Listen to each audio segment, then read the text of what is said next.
Hi, I'm Vince Ferguson, President of Body Sculpt of New York. Welcome to 6 Weeks of Fitness, episode 21, where we hope to inform, motivate, encourage, and inspire you towards living a healthier lifestyle. Thank you so much for tuning in. Now, if you know of anyone in need of personal training, group fitness instruction, or nutrition counseling, please contact me at vince@6weeks.com or call 718-346-5852. Now, in this episode, I will be joined by Brie Bythewood, real estate developer, philanthropist, and former cast member of Bravo TV's Blood, Sweat, and Heels. During the interview, Brie shares information about her life, career, changes in her eating habits since becoming pregnant with her first child, and much more. Now, remember the words of Mark Twain, who said, 20 years from now, you will be more disappointed by the things that you didn't do than by the ones you did do. So throw off the bowlines, sail away from safe harbor, catch the trade winds in your sails, explore, dream, discover. Now that's worth thinking about.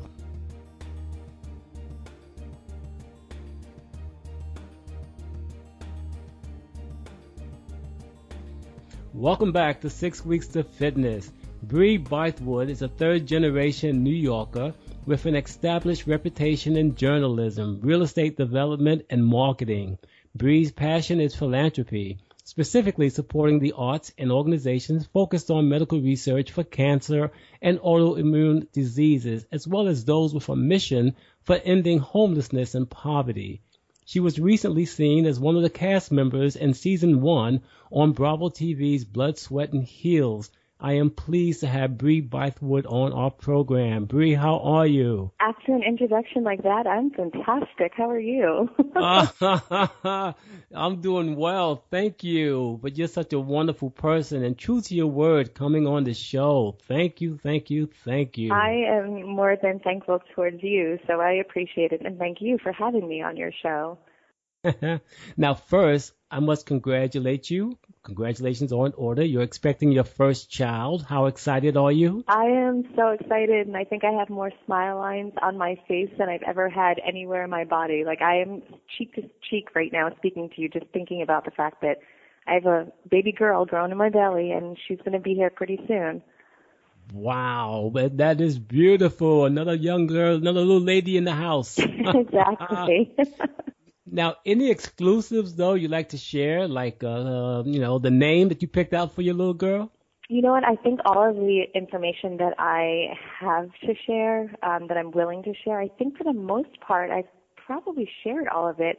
The birth date, expected birth date, I should say, and the name, I'm holding on to both of those for a little while. The date I'll reveal eventually, but the name, that won't be revealed until the name belongs to her.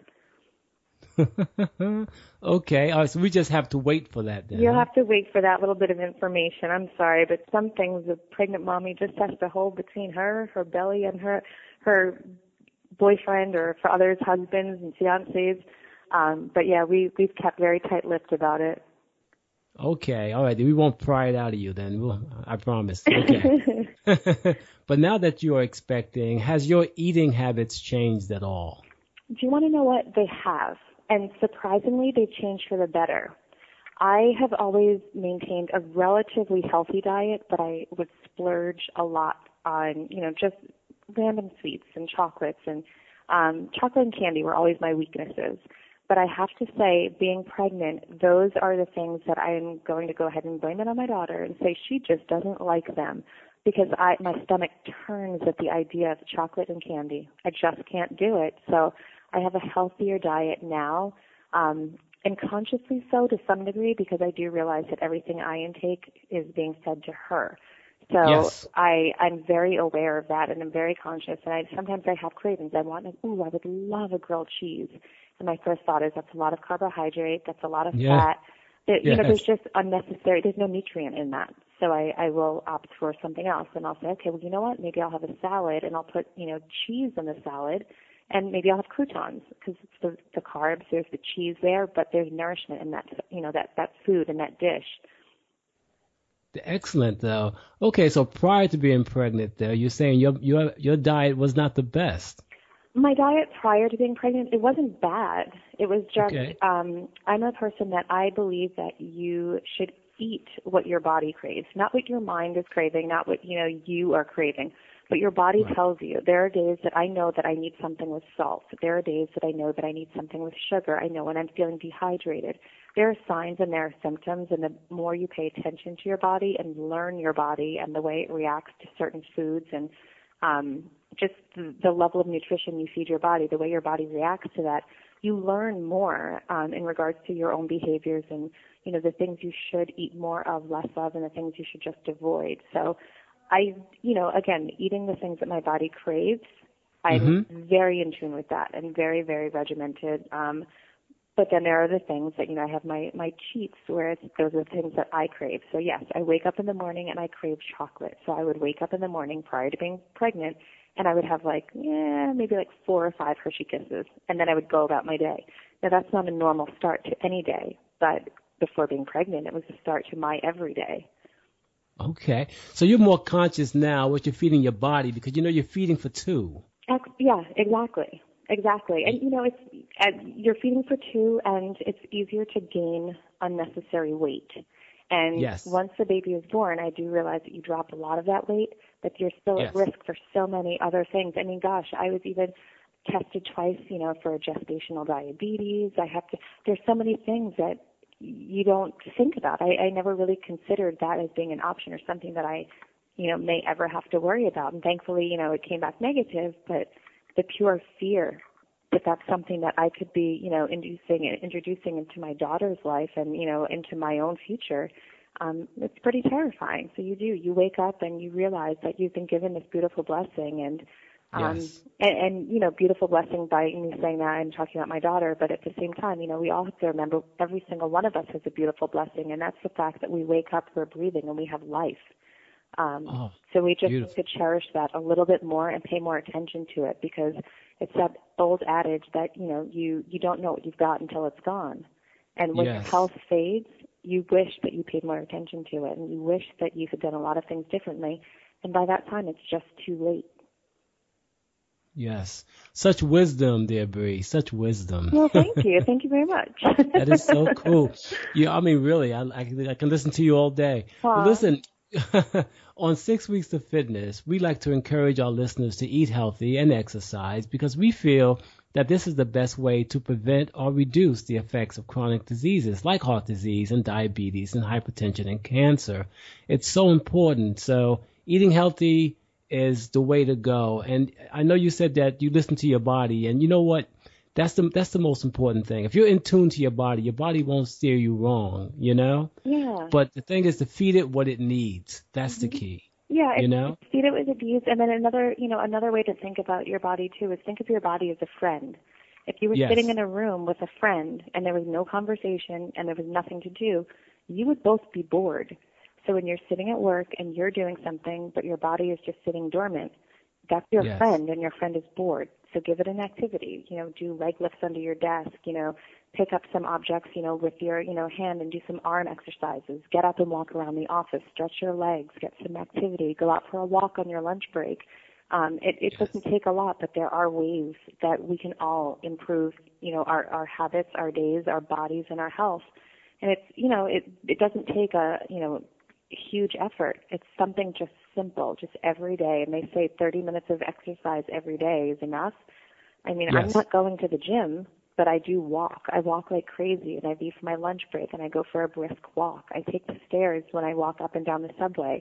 If I'm on the escalator, I'm not one to ride the escalator rather, but I'll walk up the escalator as much as I can. And if I need to take a breath, I'll step to the side and let people pass. But it's just the little things. Not a huge change in anyone's daily routine or their life. It's just the little things.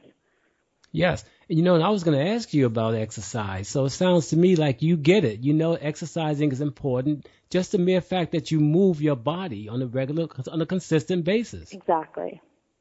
That is excellent. And now that you're pregnant, it's even more important that you stay active. Wouldn't you agree? I absolutely agree. Absolutely. Number one, I've been told that it makes labor a lot easier. So yes, I might end up becoming the most active now, knowing that may be helpful. Exactly. Now you're moving for two. Yes, it's Okay. true. It's true. This is great. I know you're gonna have a healthy, happy baby. I'm I sure. appreciate that. I do appreciate that, and I can't do anything other than pray for it. So yes, I'm with you on that, and God willing, that's exactly what I'll have. Yes, but what I'm getting from you is someone who cares, who really, really mean what she says, and really believe in her heart, that you're doing the right thing for your child, and Yeah. that's going to take you far. Thank you. I appreciate that. All right, so now that we got that out the way, Now the let's difficult questions. Oh no. yes, let's clear up a few things. Earlier, there were online rumors and blogs saying you would not return to the second season of Blood, Sweat, and Heels. Set the record straight for me, Brie. Are you back or not?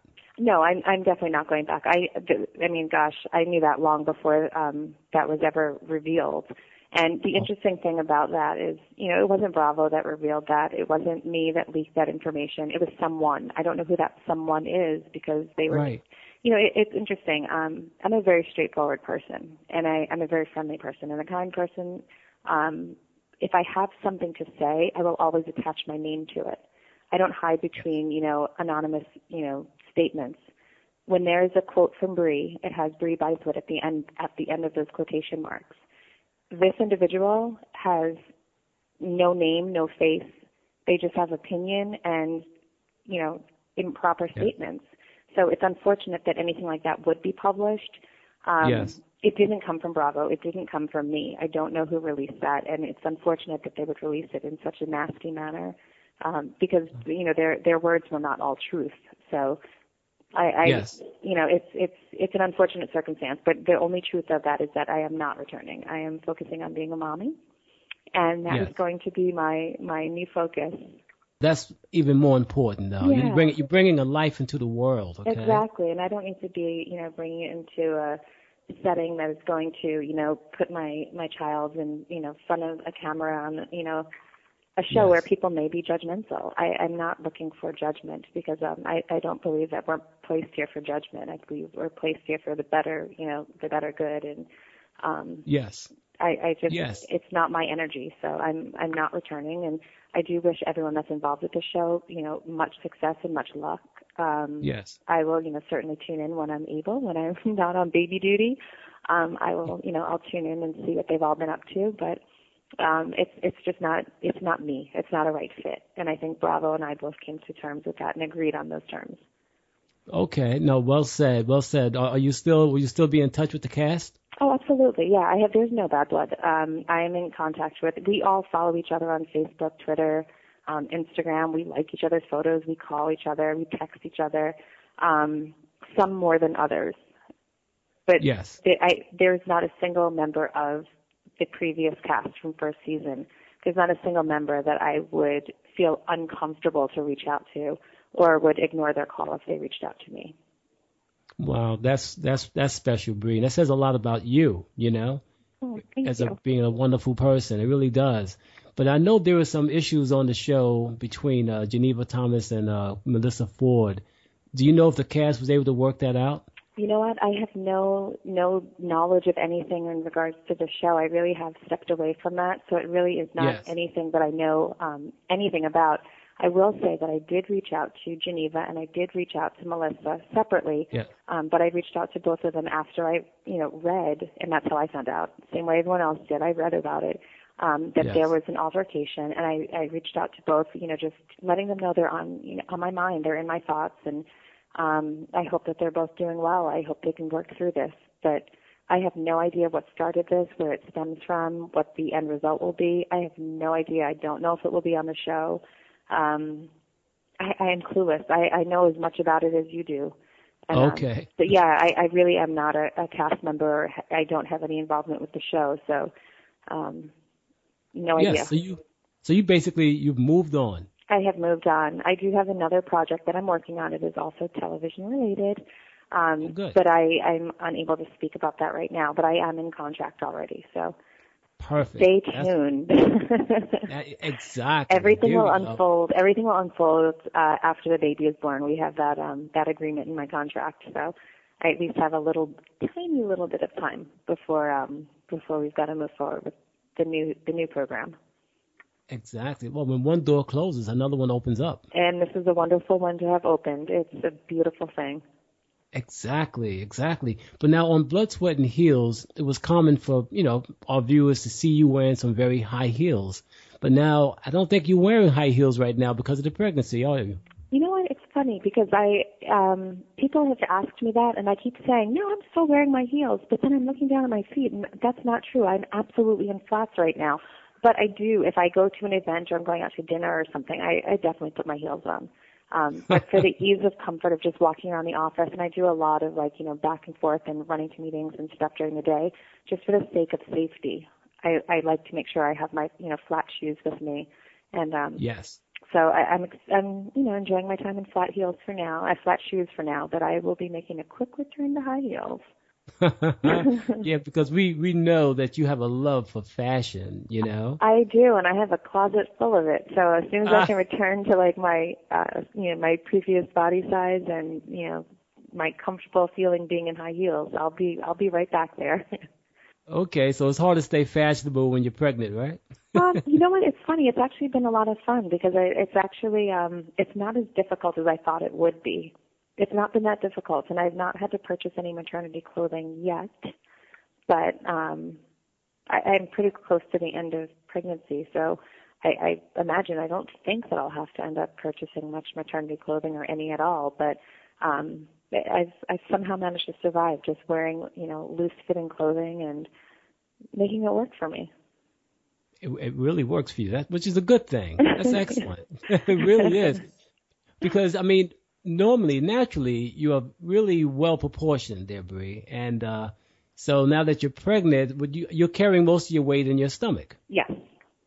Right, which is the best place to carry it. Yeah, it's giving her a lot of room to move around. She's a very active baby, I will say that. So are you in your 8th month or 7th month? I cannot tell you that because then you would know when my due date is or my. We're trying to dig a little deeper. Okay, very good, Brie. Good one. You got me on that one. So let's turn. I pay attention. Very good. Now let's turn our attention to your philanthropy. Yeah. Because I understand that you're big on philanthropy, Brie. I'm huge on philanthropy. What causes? I mentioned homelessness and AIDS and poverty. Anything else that you're involved in? The arts as well, because I do believe, and I don't have, anything specific that I really focus heavily on other than, it's very broad. Health, of course, because we all need our health. And it's just unfortunate that there's so many areas of health that are not ignored, but they're underfunded. So if I can, help raise some awareness or, write a check out to, an organization that's, in support of, ailments that are in need of funding, then I'm happy to do that. So I do focus on health. And then homelessness, being, a New York City girl, it's really difficult to walk. When I leave my office, there are 2 homeless people I pass every day. And it's so sweet because one of them looked at me the other day and he just said, God bless you. And he's like, you're carrying a child. And he's like, God bless you. And I was just like, God bless you. I was like, thank you so much. I was like, I love that you noticed. And I know their first names. These are people I talk to. These are my, I don't call them friends, but they're my chit chat buddies. I talk to them. And, really? Some more than others, because some some more than others. Some I'm aware are, maybe not stable, so it's a little dangerous to spend time with them. But there are some that are, there's one individual, he's lovely, he's so smart, all he does is read, and he has a highlighter, and he just sits there and just reads. He has all of the classic novels, he reads medical books, he reads everything. I walk by, and I always ask him how he's doing, what he's reading, what he's learned today. He's so well-spoken, and I've never quite figured out why he's in the situation he's in. But he's amazing. But it's just hard to live in New York City and ignore the fact that, there are homeless people everywhere. And what can we do to help, decrease the level of poverty in this big city? And there's a lot of money in this city, a lot of businesses in the city. Corporations could be making huge donations. Individuals can be making, small donations. But we can, if it all adds up. if every single person in Manhattan gave $1, Yes. I mean, let's be realistic. I mean, if every single person in Manhattan told me they would give me $1, I'd sure accept. I'd be like, I'll take it. I would not turn that down because that's a really big amount. I don't know the exact number, but that's a lot of money. And so I just, it's hard to ignore those things. Children, because they're the most innocent. How can we ever neglect a child and, Yes. and not extend a helping hand and, help them with education or the arts Yes. or there's just so much. I could go on for an hour about philanthropy, but it's what I see with my eyes and what I know in my head is right. And that kind of guides me. Well, it sounds to me like you're really, you're sincere about it. And that's why I really wanted to bring it up to you, Yeah, no, it's a conversation that, I don't mind having at all. But like I said, it would take a really long time to get me to shut up about philanthropy because I can go on for a day and a half about it. Well, let me just say that my organization, 6 Weeks of Fitness, is a offshoot of Body Sculpt of New York. And Body Sculpt of New York is the not-for-profit arm of the organization, and we focus on children. Okay? Mm-hmm. So obesity prevention for children. Yeah. Because obesity is a major issue, and, obesity is a risk factor for heart disease, diabetes, all these things. And so we're trying to make a difference in that way. So when you mention philanthropy, it definitely strikes a chord in my brain because I care about kids and they're our future. And so we have to do whatever we can to help our children. Exactly. And now that you're having a child, that to be so true. Yeah, more than ever. Exactly. More than ever. So. Exactly. But now I know you and your family are also heavy into real estate. Yes. Now, how's that going for you? It's great. I'm actually at work now. I'm looking at the time, and I've got about 5 minutes before I have a huge meeting. But real estate is great. Real estate is wonderful. It's been really it's taken up most of my time. But oh, really? Okay. It's exhausting. It's exhausting. It's a lot of hard work, but it does take a lot of time, and the reward is wonderful because it's again it goes back to it. I have two lives in real estate. I have the job with my family, which is real estate development, and we will purchase properties or land and build properties. It's mostly residential, some mixed use. But it goes back to that whole feeling of doing something for someone because someone has to build a house or apartments in order for someone to have a home. So we build those homes. We build those apartments, those condos, those townhomes, Wow. So we do that. And that's it's a beautiful thing to see from it being an idea on paper to a structure. It's a building. And people live in there, and just to see it function, and then the fact that there's like an elevator, and it's for me it's mind-boggling because I know an elevator seems so simple, but it's just to know that you had something to do with that. Like you take people from floor to floor to floor to their apartments, take them from their apartments to the ground level, out the door. Everything is just so it's just so properly planned in the calculations to make sure everything with the architects and the contractors, and there's just so much that goes into it. So much that goes into it. So that's my life with my family with the real estate. So it's a lot. And then on the other side, there's life with Douglas Elliman, which isn't as active just because my development side takes up so much time. But with Douglas Elliman, it's the same type of thing where you're taking people from apartment to apartment in search of their perfect home. Granted, the apartments that we're showing are at really nice price tags. So we have a lot of properties that are in like the 50 million or 80 million, even 100 million. That's a lot of money. So it's amazing to I love the architecture. I love seeing the buildings and the way people have decorated their homes and getting a feel for people's personal tastes and what do people love or hate or the neighborhoods or it's just interesting. I'm a people person, so I love that level of. Sounds like it, yes. Yeah, so I love that level of real estate too because it involves me in people's lives, and I like that. What's the name of the real estate company? You guys own it or you work for the company? Well, the real estate development, that is my family's company. We have partners that have ownership in the company as well, but my older brother started the company. He's the president. My dad is the CEO of the company. I'm one of the partners. But it's called La Cité Development, and it's wonderful.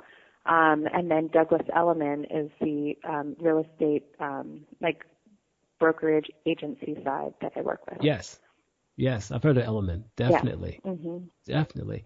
Now, I know you have to go, so just want to touch on one other thing. I know you said you have an upcoming project. You can't really talk about it right now, but you will let us know. You'll let me know when you can speak about it so I can let my listeners know, right? Yeah, oh my gosh, of course. And if you follow me on Twitter, I'm at Brie Bythewood, and also on Instagram at Brie Bythewood, and I post, random updates whenever I get them, and whenever I'm told I can say something, I post. So, follow me, and for sure, Okay. I'll definitely be posting at some point in time. And then, you have my email, so we'll keep in contact, and I'll let you know. Most definitely. Now, I want you to let my listeners know, though, because I do follow you on Twitter. Give me your Twitter name and also Facebook, how we can stay in touch with you. Let's do Twitter rather than Facebook because I'm really not active on Facebook. My Facebook, my Facebook page, honestly, my tweets upload to Facebook, and that's how my Facebook page is regularly updated. There's all tweets on my Facebook page. So Twitter is at Brie Bythewood. At Brie Bythewood, right? Brie Bythewood, BrieBythewood. Just the full name. Perfect. Full name. Excellent. Brie, you've been marvelous. Thank you so much. I appreciate it. This was a wonderful interview with you, so I appreciate it. No, you were great. And to my listeners, I want you to thank you for listening in. And that's it for now. Bye-bye.